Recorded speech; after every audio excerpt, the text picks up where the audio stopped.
अस्सलामुअलैकुम।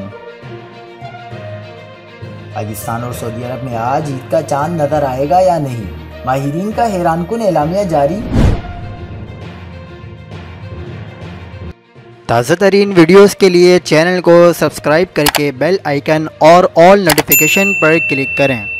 आपको बताते चलें कि माहिरीन फल्कियात का कहना है कि सऊदी अरब में आज शाम ईद उल फितर शव्वाल का चांद नजर आना मुमकिन नहीं। 13 ममालिक से ताल्लुक़ रखने वाले फल्की उलूम के 25 माहिरीन ने मुश्तरका एलामिया जारी किया है, जिसके मुताबिक सऊदी अरब में रमज़ानुल मुबारक 30 रोज़ का होगा, जबकि ईद हफ्ता 22 अप्रैल को होगी।